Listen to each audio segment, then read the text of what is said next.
Property India में आपका एक बार फिर से स्वागत है। जमीन अधिग्रहण कानून में बदलाव से किसानों में गुस्सा दिखने लगा है, लेकिन उससे भी अहम बात यह है कि कई जगह विवाद बढ़ने की आशंका खड़ी हो गई है। दिल्ली के ही कई गांव ऐसे हैं जहां लंबे वक्त से अधिग्रहित की गई जमीन पर सरकार ने कुछ नहीं किया था। नए जमीन अधिग्रहण कानून से इसमें से 90% जमीन पर मूल मालिकों का हक हो गया था, लेकिन एनडीए सरकार का नया अध्यादेश एक बार फिर विवाद खड़े कर सकता है। हृदय जोशी की रिपोर्ट। नया अध्यादेश आया है, ये चोर दरवाजे से बीजेपी ने जो नया एक्ट कांग्रेस ने बनवाया था, उस एक्ट को खत्म करने का काम किया है। जहां तक दिल्ली की छतरपुर विधानसभा के कई गांवों के लोग गुस्से में हैं। हम इसका पुरजोर विरोध करते हैं। राजपुर खुर्द गांव में हो रही किसानों की मीटिंग नए जमीन अध्यादेश का विरोध करने के लिए है। दिल्ली के किसानों के हत्यारे 3, मोदी, जेटली और नितिन। 76 साल के जयनारायण कहते हैं कि 34 साल पहले इस इलाके में सरकार ने लोगों की जमीन ली। यहाँ कुछ काम नहीं हुआ। कुछ लोगों ने अपनी जमीन के बदले मुआवजा जरूर लिया, लेकिन जब इस जमीन पर सरकार ने कुछ नहीं किया तो लोग अपनी जमीन पर बने रहे। इस बीच यहाँ अतिक्रमण भी होता गया। पिछले साल यूपीए सरकार में लागू हुए कानून के मुताबिक इस जमीन को अब मूल मालिकों को मिलना चाहिए, लेकिन नए अध्यादेश से सरकार इस पूरे इलाके को अपने कब्जे में ले सकती है। अगर इन्होंने ये ऑर्डिनेंस बिल लाए तो हम दिल्ली में वो हेजिटेशन करेंगे जो आज मिसाल होगी। हम ईंट से ईंट भिड़ा देंगे। हालांकि सरकार लगातार अपने अध्यादेश का बचाव कर रही है, जबकि पूर्व ग्रामीण विकास मंत्री जयराम रमेश ने कहा कि अध्यादेश में कई ऐसे बदलाव किए गए हैं जो किसानों के खिलाफ हैं। मिसाल के तौर पर जमीन मालिकों की सहमति वाले क्लॉज को तकरीबन खत्म कर दिया गया है। मुआवजे की परिभाषा को बदल दिया गया है। अधिग्रहित की गई जमीन पर काम शुरू करने की मियाद 5 साल से बढ़ाकर 10 साल कर दी गई है। ये भी कहा गया है कि मुकदमेबाजी में जाया होने वाला वक्त इसमें नहीं गिना जाएगा, यानी इससे भी जमीन मालिकों का नुकसान होगा। ये अध्यादेश भी और भी चिंताजनक है और भी खतरनाक है और भी किसान के हित में नहीं है। ये किसान विरोधी अध्यादेश। दिल्ली और देश के कई हिस्सों में ऐसे इलाके हैं जहां सरकार के नए अध्यादेश के बाद विवाद खड़ा होगा। राजपुर खुर्द जैसे 120 गांव तो दिल्ली में ही हैं, जहां नए अध्यादेश के बाद सवाल खड़े होंगे, क्योंकि लंबे समय से अधिग्रहित जमीन पर एक बार फिर से सरकार अपना दावा पेश कर सकती है। हम इसका पुरजोर विरोध करते हैं। इसके कारण दिल्ली के किसान जिंदा मर गए। हम इसको नहीं होने देंगे, इसको लागू नहीं होने देंगे, हमें चाहे कोई भी कुर्बानी देनी पड़े। दिल्ली के गांव भले ही शांत दिखाई दे रहे हों, लेकिन नए जमीन अधिग्रहण कानून में बदलाव की वजह से यहाँ गुस्सा पनप रहा है। और ये तब ज्यादा महत्वपूर्ण हो जाता है जब देश के तकरीबन 1/4 जिलों में 250 से अधिक मामले पिछले 2 साल में अदालतों में पहुंचे हों। साफ है, आने वाले दिनों में ना तो सरकार के लिए राह आसान होनी है और ना ही उसके लिए सवालों की कोई कमी होगी। वक्त एक छोटे से ब्रेक का। ब्रेक के बाद पुणे के प्रोजेक्ट्स के बारे में जानेंगे क्रिसिल की रेटिंग।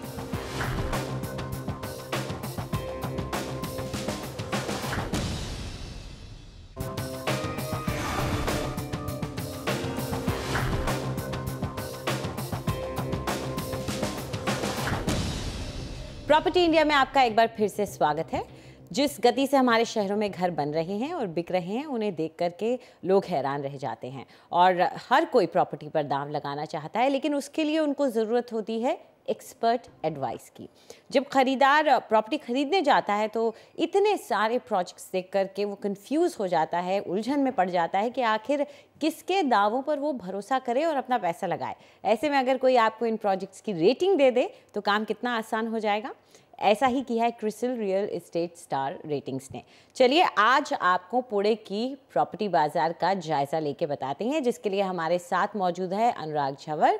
अनुराग, स्वागत है आपका। तो पुणे, मैं पढ़ रही थी कि मुंबई के बाद पुणे ही दूसरा शहर ऐसा रहा जिसमें पिछले 3 साल में प्रॉपर्टी के दामों में इतना उछाल आया है। तो पुणे के बारे में हमें बताइए कि कैसा डेस्टिनेशन है ये। जी, पुणे जो है अगर इंडिया के बड़े शहरों की बात करें उसमें से एक है। ये 8वां सबसे बड़ा शहर है और महाराष्ट्र के अंदर में दूसरा सबसे बड़ा शहर है मुंबई के बाद में।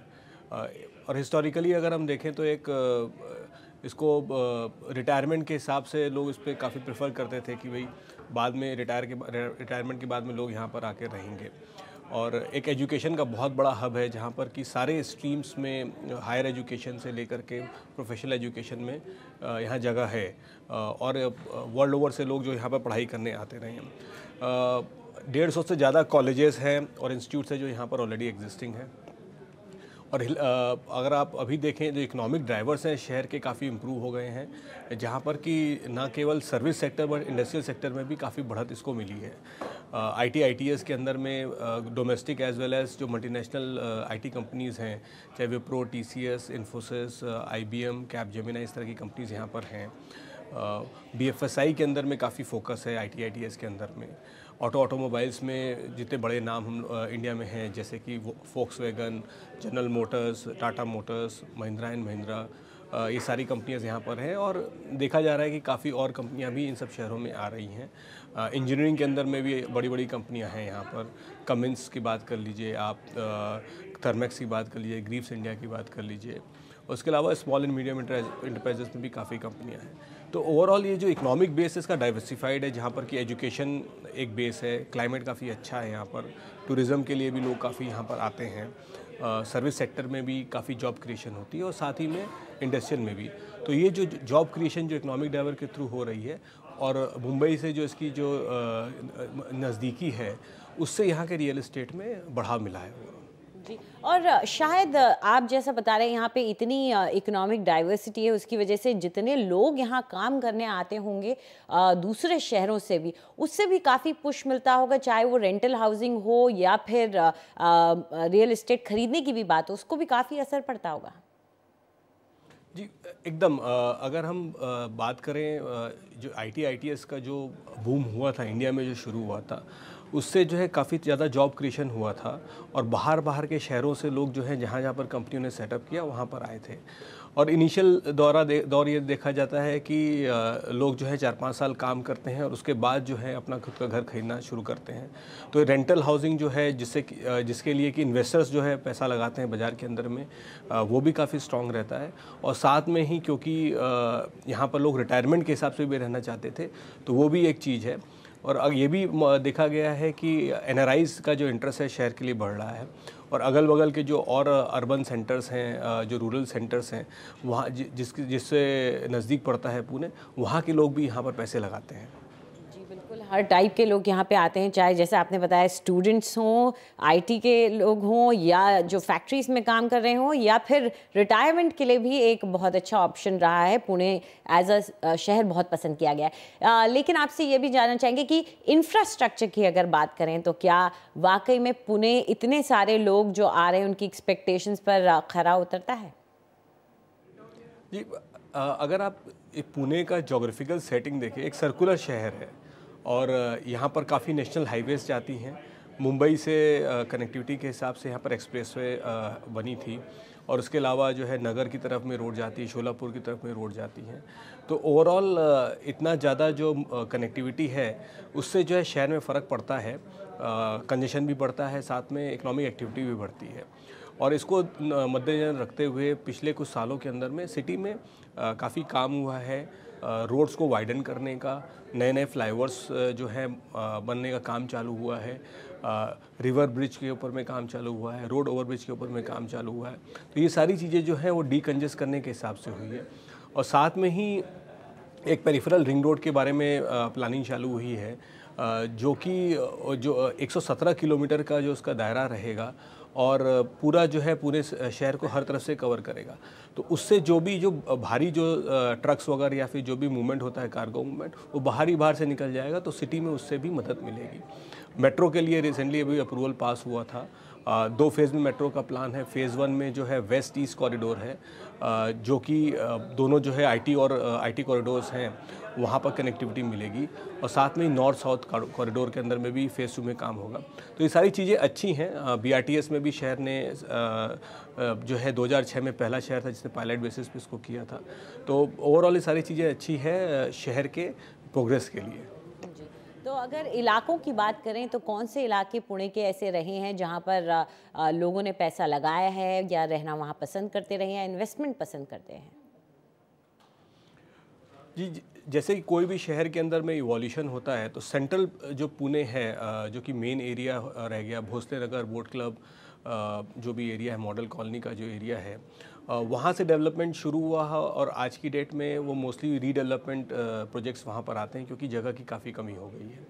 और धीरे धीरे जैसे आईटी और मैन्युफैक्चरिंग हब्स जो आए हैं यहाँ पर, चाहे वो नॉर्थ में आप चाकन की तरफ की बात कर लीजिए या फिर वेस्ट में हिंजेवाड़ी की तरफ में या फिर ईस्ट में खराड़ी की तरफ में, हड़पसर की तरफ में, तो जैसे जैसे जो डेवलपमेंट बढ़ते आए हैं काफ़ी पॉकेट्स रेजिडेंशियल के जो खुले हैं। तो ब्रॉडली अगर मैं बात करूंगा तो सेंट्रल जो पुणे का जो एरिया है वो आज की डेट में 0 से 8 किलोमीटर के बीच में अगर मैं बात करूं, हर तरफ अच्छे अच्छे कुछ रिहायशी एरिया आ गए हैं जहां पर कि प्राइसेस भी करीबन 10 से 20 हज़ार रुपये स्क्वायर फीट के बीच में पहुंच गए हैं। और उसके बाद वो डेवलपमेंट और मूव कर गया है जो कि अब 8 से 15 किलोमीटर की रेंज में मान सकते हैं। और ये भी हर तरफ, हर डायरेक्शन में मूव किया है जहाँ पर कि 5 से 10 हज़ार रुपये स्क्वायर फीट के बीच में मोटा मोटी आप समझ सकते हैं कि घर मिल सकते हैं। और अब जो है सिटी और डेवलप कर रही है तो अफोर्डेबल जो भी हम कह सकते हैं वो 5,000 स्क्वायर फीट के नीचे है। और ये जो है 15 किलोमीटर से बियॉन्ड जो है नए नए एरियाज़ खुल रहे हैं, वहाँ पर काफ़ी जो है डेवलपमेंट हो रही है। और हर तरफ जो है सिटी के अगल बगल जो हमने एरिया देखा गया है वहाँ पर मोस्टली जो है लोग रहना पसंद करते हैं और बाहर की तरफ इन्वेस्टमेंट ज़्यादा हो रहे हैं। जी, तो कौन से ऐसे प्रोजेक्ट्स हैं जिन्हें आज आप लेकर आए हैं, जिन्हें क्रिसिल ने रेटिंग दी है? जी, पुणे शहर के अंदर में हमारी काफ़ी रेटिंग्स हैं। उसमें से आज 2 क्वाड्रेंट में एक प्रोजेक्ट के बारे में बात करूंगा। एक जो प्रोजेक्ट है वो हमारा उंद्री एरिया में है। उंद्री जो है थोड़ा सा साउथ ईस्ट पुणे की तरफ में आता है और ये जो है आप कह सकते हैं कि हिंजेवाड़ी और खराड़ी जो कि दोनों आईटी कॉरिडोर है, इसके लगभग बीच में पड़ता है। तो जो रेसिडेंशियल डिमांड है यहाँ पर उस तरफ से आती है। ये जो प्रोजेक्ट है लश लाइफ प्रॉपर्टीज़ ने डेवलप किया है। प्रोजेक्ट का नाम है ओवो और ये NIBM NX रोड के ऊपर में है जो कि एक प्रीमियम लोकेशन मानी जाती है NIBM, उसके बगल में है उंद्री। और 10 किलोमीटर है करीबन मगरपत्ता से, जो कि एक डेवलप IT पार्क है। ये जो प्रोजेक्ट है 6 लाख स्क्वायर फीट का करीबन है। 13 ब्लॉक्स में इसकी पूरी प्लानिंग हुई है और करीबन 403 यूनिट्स 2 और 3 BHK में ये बन रही है। ये 2012 में लॉन्च हुआ था अगस्त में और फेज़ 1 जो लॉन्च हुआ था वो 3250 रुपये में हुआ था। अब इसका जो करंट प्राइस है वो 5500 रुपये का है, जो अक्टूबर 2014 में लास्ट जो डेटा है इसका है। और फेज़ 2 इन्होंने अभी लॉन्च किया है जो कि सॉफ्ट लॉन्च 4500 रुपये के अंदर में किया हुआ है। पोजीशन टाइमलाइंस इसकी फरवरी 2015 में फेज़ 1 की है और फेज़ 2 मार्च 2018 में एक्सपेक्टेड है। एक प्रीमियम रेंज का प्रोजेक्ट कह सकते हैं क्योंकि जो यूनिट्स हैं वो 65 लाख से लेकर के 1.7 करोड़ के बीच में यहाँ पर अवेलेबल है। कंस्ट्रक्शन का जो प्रोग्रेस एडवांस है। फेज़ 1 90% कंप्लीट हो चुका है और फेज़ 2 5% से कंप्लीट हो चुका है। तो ओवरऑल ये जो प्रोजेक्ट है इसको पुणे 4 स्टार की रेटिंग मिली है। जो दूसरा प्रोजेक्ट है वो आपका जो है वेस्ट साउथ वेस्ट क्वाड्रेंट के अंदर में है, जो कि भुकुम एरिया है, अपकमिंग एरिया है। ये जो है करीबन 4.5 किलोमीटर चांदनी चौक से और 14 किलोमीटर हिंजेवाड़ी से दूर है। ये एक 3 लाख स्क्वायर फीट का प्रोजेक्ट है जो हमने किया है। ये फेज़ 1 प्रोजेक्ट का साइज़ है। 3 ब्लॉक्स के अंदर में ये प्रोजेक्ट हो रहा है और 261 यूनिट्स इसके अंदर में हैं। अभी ये रिसेंटली लॉन्च हुआ है, 4300 रुपये स्क्वायर फीट के ऊपर में लॉन्च हुआ है। इसकी पोजीशन टाइमलाइंस अक्टूबर 2017 की है प्लस 6 मंथ्स ग्रेस पीरियड है। ये जो है मिडिल सेगमेंट का प्रोजेक्ट है जहाँ पर यूनिट्स 42 लाख से 68 लाख से बीच में मौजूद हैं। इनिशियल स्टेज में जैसा कि मैंने कहा है। और ओवरऑल इस प्रोजेक्ट को जो हमने पुणे 5 स्टार की रेटिंग दी है। जी, चलिए अनुराग, आपने आकर ये सुझाव दिए, इसके लिए बहुत बहुत शुक्रिया आपका। धन्यवाद। तो आगे बढ़ते हैं। आज के कार्यक्रम में फ़िलहाल इतना ही, लेकिन अगर आपको रहने के लिए सस्ता मकान चाहिए या फिर आप किसी तरह का निवेश करना चाहते हैं प्रॉपर्टी में, तो उसके लिए हम आपकी मदद करेंगे। आपका जो भी प्रॉपर्टी से जुड़ा हुआ सवाल है उसे आप हमें property@ndtv.com पर ईमेल कर दीजिए या फिर आप चाहें तो हमें कॉल कर सकते हैं या SMS भी कर सकते हैं। प्रॉपर्टी लिखिए, एक स्पेस दीजिए और अपना सवाल लिखकर हमें 56388 पर भेज दीजिए। आपके जितने भी सवाल हमें मिलते हैं हम उनकी पूरी रिसर्च करते हैं और फिर ही आपके लिए जवाब ढूंढ कर लाते हैं। इसलिए अगर आपको कोई सवाल पूछना है तो बेझिझक पूछिए, हम आपको बताएंगे, क्योंकि प्रॉपर्टी इंडिया है। फिलहाल हमें इजाज़त दीजिए, नमस्कार।